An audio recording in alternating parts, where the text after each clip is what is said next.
You did not see it coming. You did not even feel it. Most days you can sense when the ice grows thin beneath your feet. It has a different texture under the boot. It tells you, ever so subtly, what is coming. The firm-packed crunch of the deep ice wells, the thin creak of the fragile hollow. But not today. Today, every sign told you the ice was firm, that you could continue as you always do, and yet, the last step you took was a plunge. Splinters of ice and snow flew around you, drowned out the light, and then with a sudden impact entombed you. And you have been stuck ever since. You can feel the relentless pressure around you, as heavy as the earth itself, crushing the air from your lungs, refusing to give it back. Now you can only wait as the oxygen runs out, as the black ocean seeps through the ice, as somewhere far south a forest begins to greet the new age with a hello from the Hallowoods.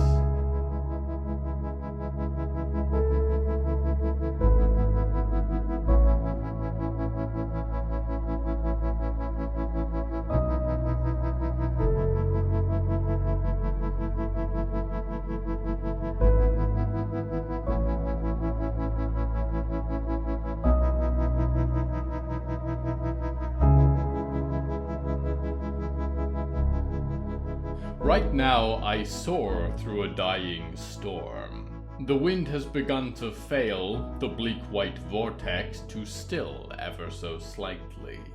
It will take time for the gyre of nature to slow now that it has been set in motion. Through the chaos flies a girl, and a broom, and a boy, and a dog, searching for a grave. The theme of tonight's episode is Chasms.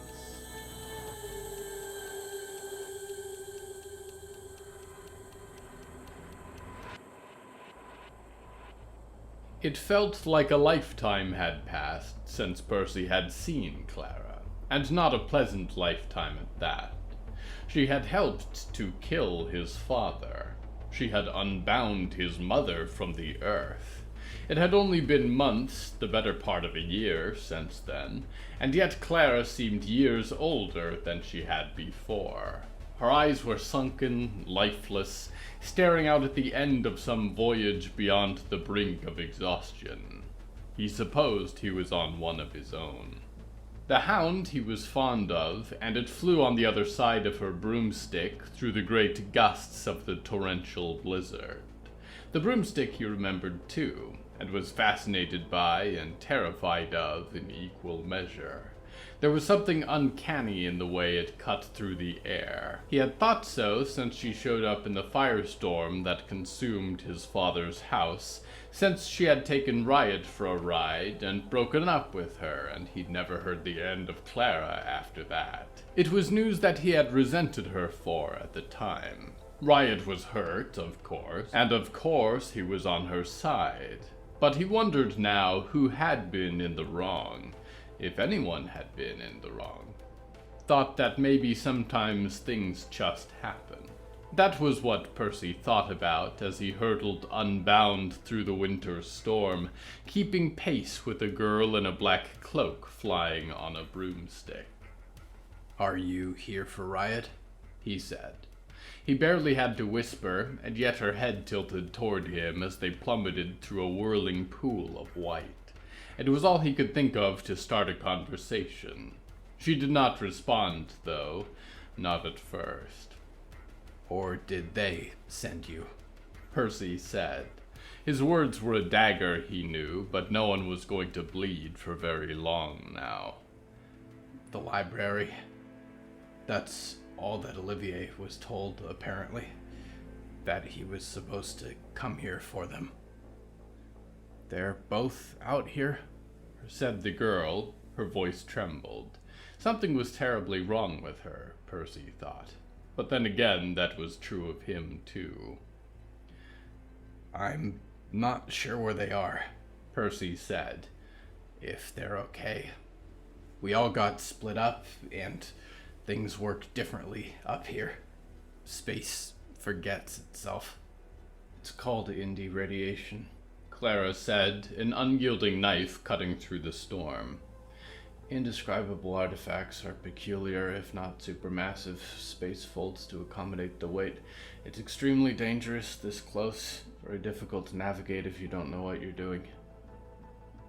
And the teachers at the library taught you how to navigate it? Percy said. No, Clara said. but the library did. Percy thought as the silent waste streaked by below, a watercolor world of half-real shadows, that maybe he was lost forever.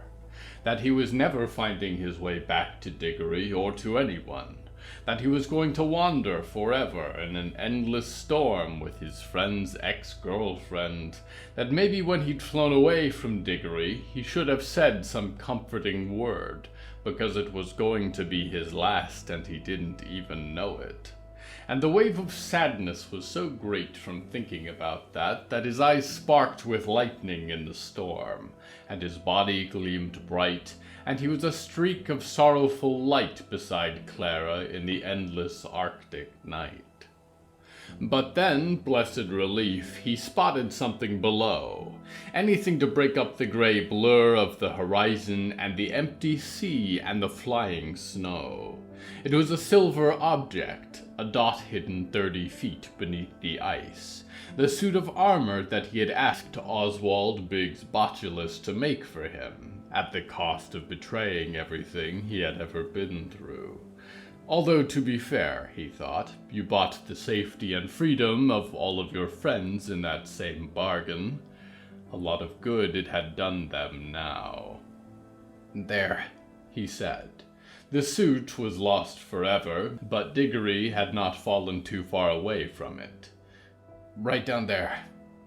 Clara descended and whispered to her spectral hound, and it darted towards the earth below, zipped in spirals of static through the blizzard gusts, and came to stand at one point in the icy crags, barked with a sound like falling thunder. They touched down a moment later, Clara's boots skidding as she dismounted the broom, which collected snowflakes in its carved menagerie as it hovered in the wind. Diggory? Percy called, and phased through the ice, sunk into the depths they had been trapped beneath. I've brought help.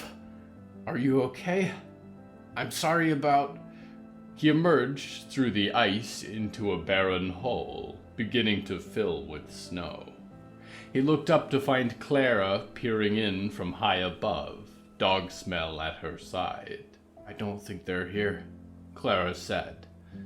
It looks like they carved their way out. Then I know where they've gone, Percy said, tears sparking on his phantasmal face again. We need to follow them north.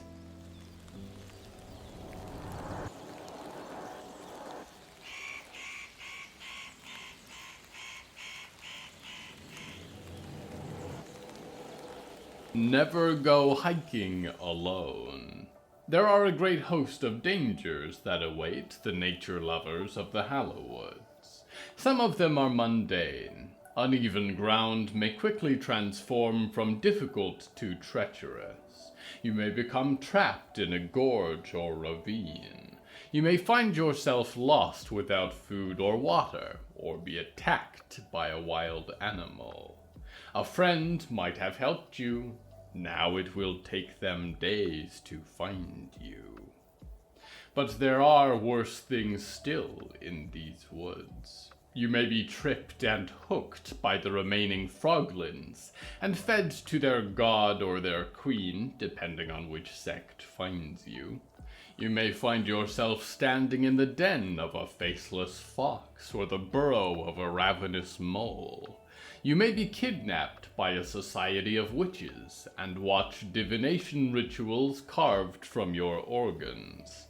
Or you may be pulled into the roots of a watching tree and your bones gnashed into the earth.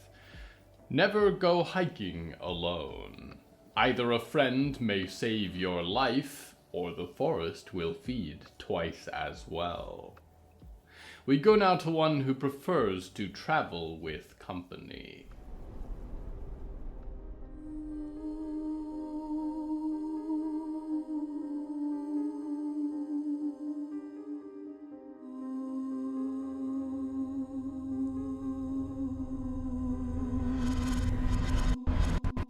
What is taking her so long? Winona muttered. She sat in the passenger seat of her van, one well worn by now.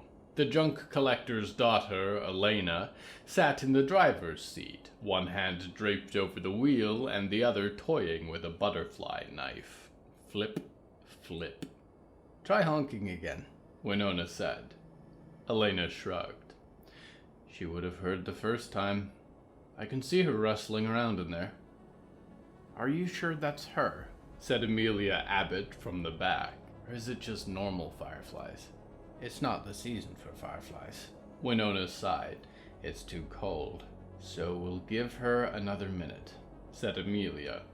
She was a bit older than Elena, with arms covered in self-inflicted tattoos. They had more in common than Winona liked to admit.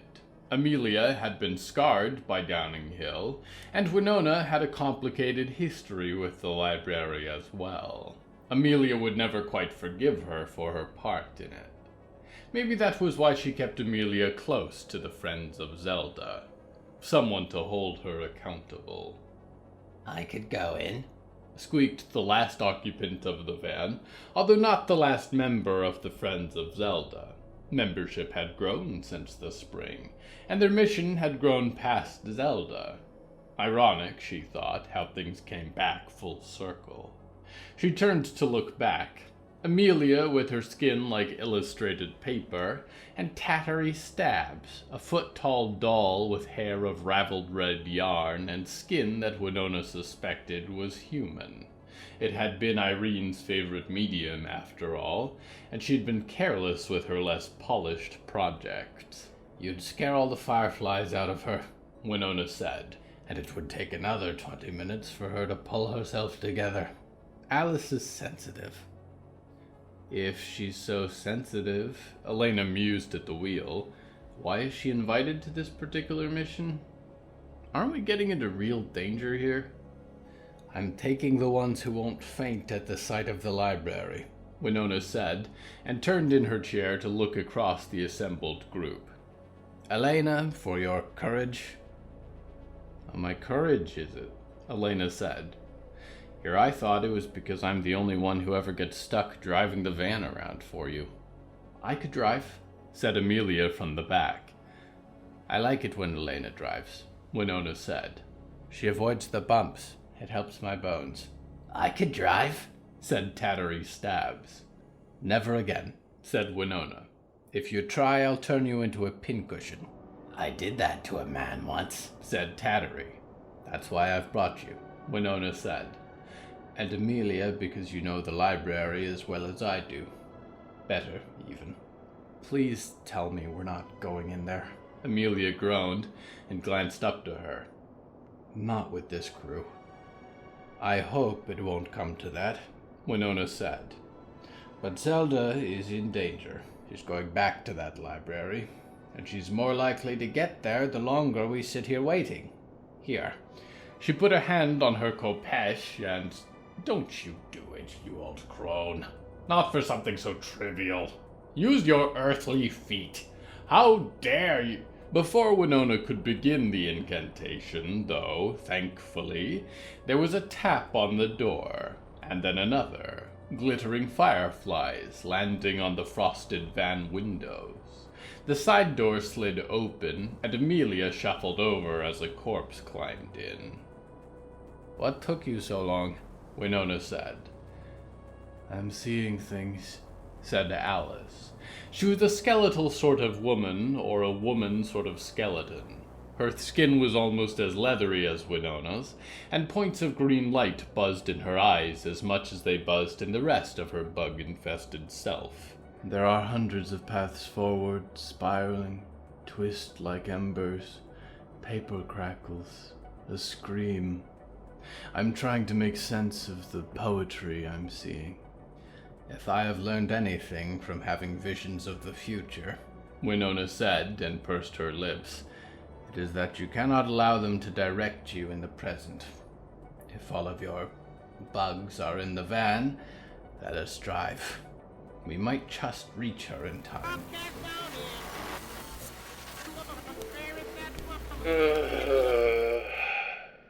I'm still where I was, the nursery room. I thought about leaving today, to keep marching on, come rain or come snow, for those accursed woods. But somehow I can't quite bring myself to leave.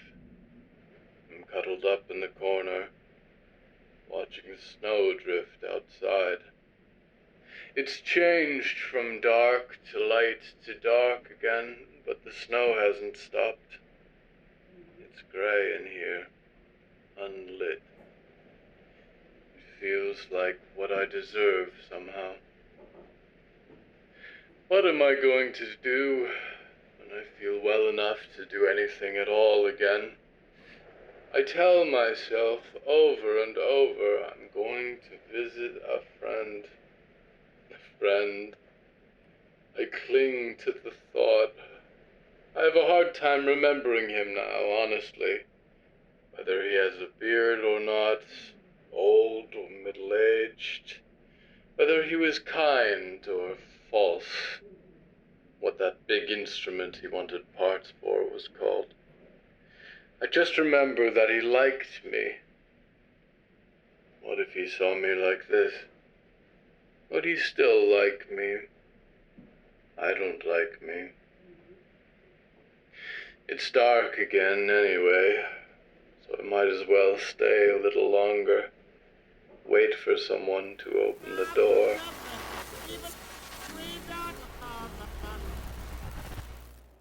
I feel badly to kick someone when they are down, especially when they were a low sort to begin with.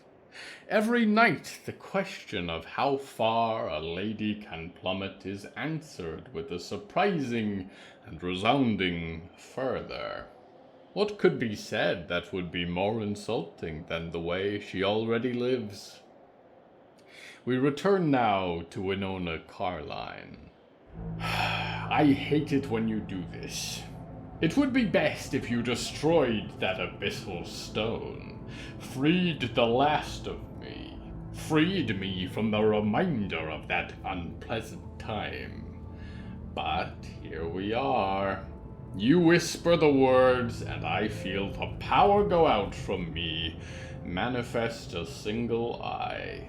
So often, I am the one peering through yours, and yet here you are peering through mine.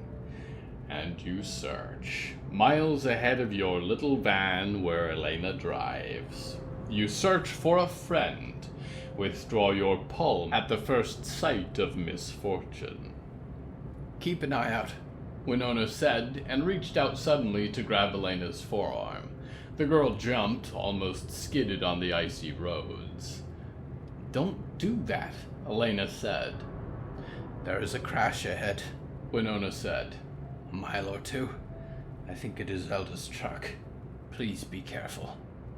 Elena did as she was bidden, and the van slowed, caught the glint of a vehicle on the highway far in advance. It was a van, sleek as a scarab beetle in their headlights. The green glint of the crashed truck peeked from a ditch nearby, half blanketed in snowflakes already. This does not look good, Elena said. She pulled the van up beside the black armored vehicle. Winona could spot crates in a pile, an abandoned campfire.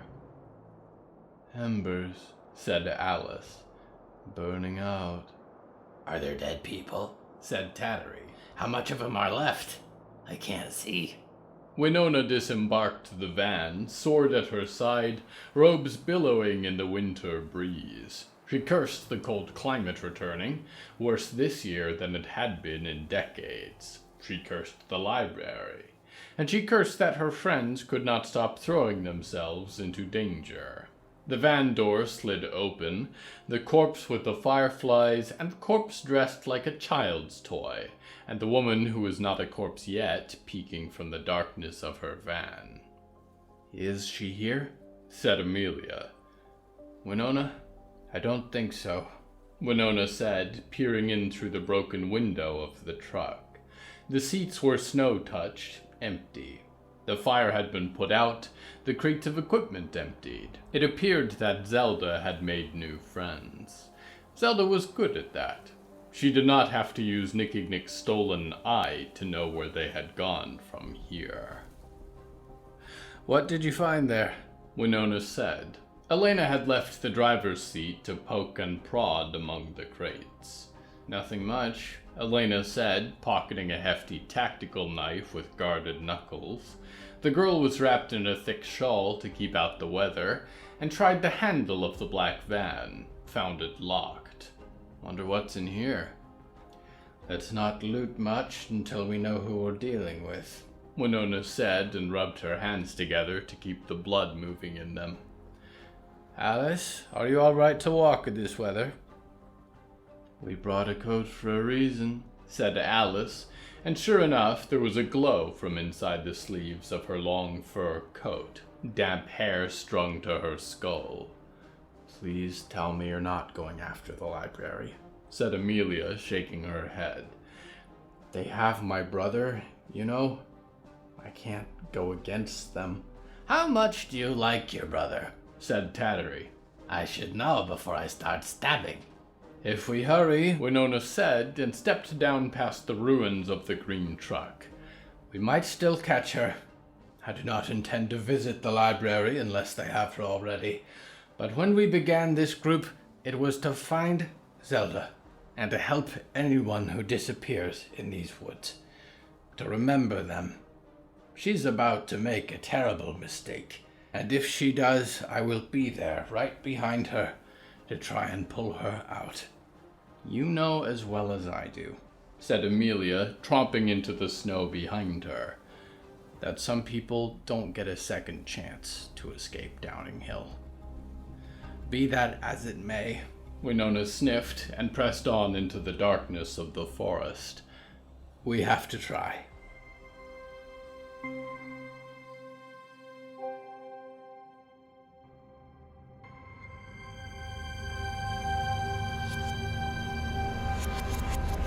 I hope this makes a difference, dreamer. That is what I contemplate now as we draw closer to a kind of end, or a kind of beginning. I am not sure if these actions I have taken have been too much or too little, but the hour grows late, and the spring fast approaches. We only have to walk a little more now before we reach the north, true north, and can walk no further that direction. And yet, just as the ones we follow grow unsteady on their feet, I am so ready to fall. A collapse from weariness, a convenient tranquility, and an escape from what is to come.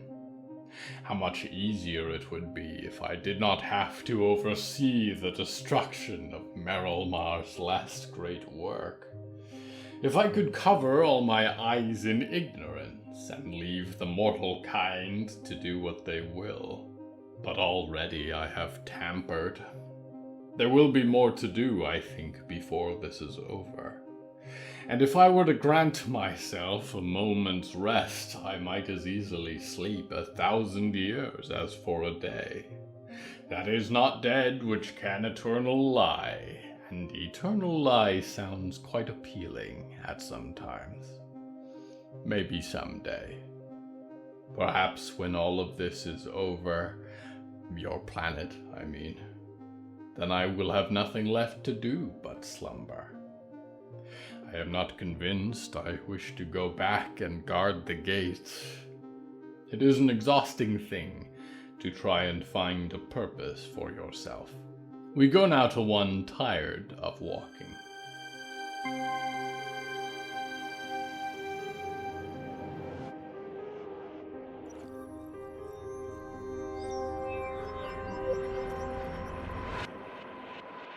Hector was not averse to the idea of dying.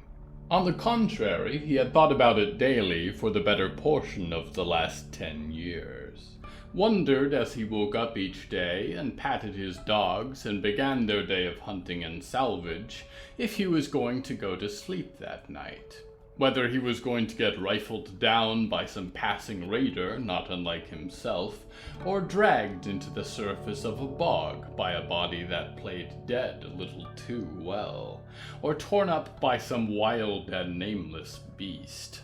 And in each of those scenarios, he pictured himself becoming a salvage of his own, pockets lined with a few nice trinkets for whoever happened to come after him, scrounging amongst his bones for treasure, and eventually being pulled in, torn apart, rendered into mulch by the forest.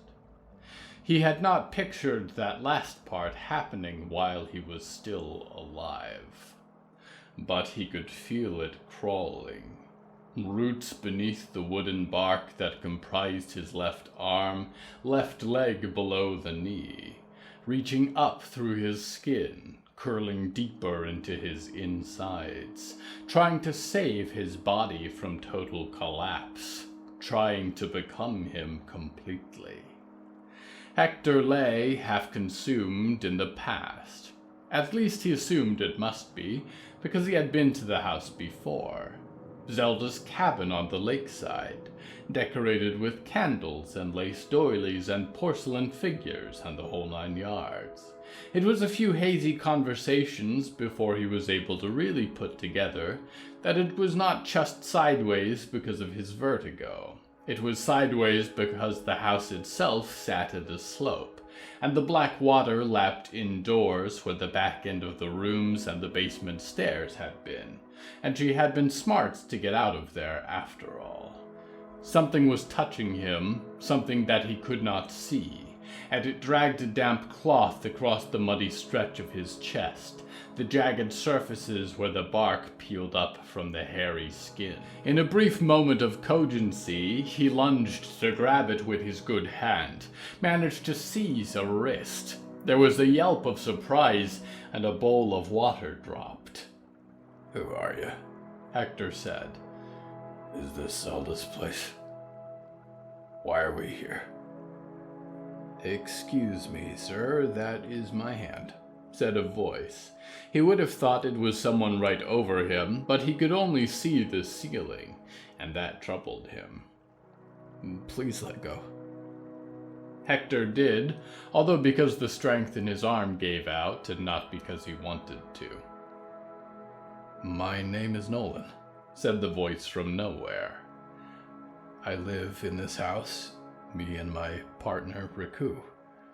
We were out traveling up on the mountain when our friend the Quilt brought you to us, and I've been taking care of you for 2 days now." "Where are you?" Hector said. "I'm right here," Nolan said, and he felt an impact on his shoulder of bark. It was probably meant to be a gentle pat, but everything ached to high heaven. "You're not going to be able to see me, probably.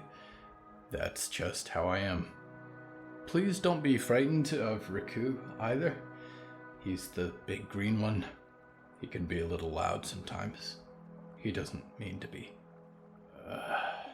Hector said in acknowledgement and agony. With waking up came all sorts of unpleasant subcutaneous feelings. "I don't think I'm supposed to be here." "I don't think you're in a good enough condition to go anywhere else," said Nolan, and put the towel away. "Just rest, if you can."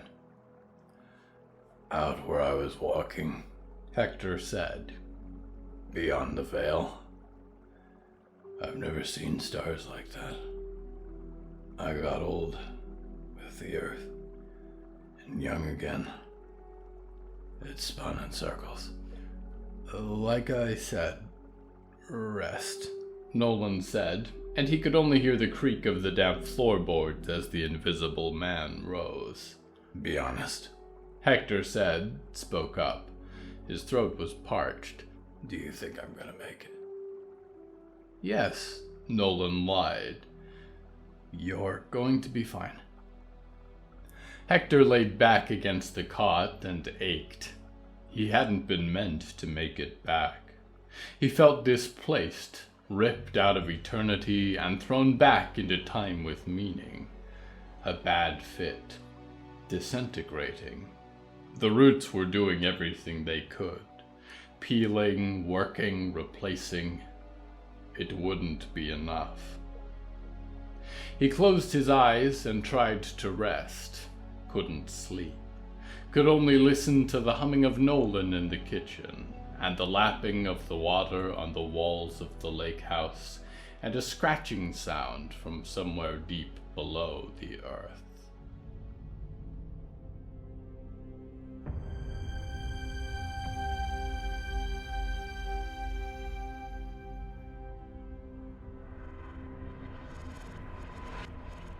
Chasms. You will pull yourself out of here. It may take days or weeks or years. Some abysses require more care to escape than others. But you will get out.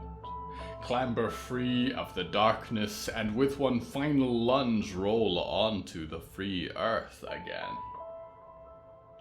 That is not to say that is the end of your climb. I wish it was, dreamer. I wish that our journey in life was a single difficult ascent relished once triumphed, a period of struggle and the rest to enjoy. But even as you take your first steps, you will find that there are other cliffs to scale, that the abyss is deeper and full of hidden passages, that it is easy to fall again. The hope is not in one day escaping our personal pits of Tartarus. The hope is in the climb. Gradually we overcome. Daily we fight for air and upwards. We strive for the sunlight. Until you no longer rise, I am your loyal host, Nickignick, waiting abysmally for your return to the Hallowoods.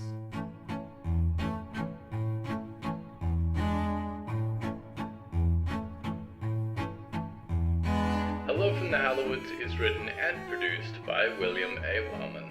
Hello, that's me. If you enjoyed this show, please don't forget to follow it and share it with a friend. The bonus story that goes with this episode is called Abyssal Heart, and is available on the show's Patreon at patreon.com/Hallowoods. Because we operate without ads or sponsors, our supporters are all that keeps this show going. Plus, supporters get weekly bonus stories, behind-the-scenes content, exclusive merch, and even more. Merchandise and episode transcripts are available at hellofromthehallowoods.com. You can even find us on social media at the Hallowoods. Music is used under license from Artlist.com. Our opening theme is Forest Overture by Yehezkel Raz, and the closing theme is Farewell by Belstizman and Matan, Ephrat. Until next time, dreamer, please mind the gap when stepping off the subway.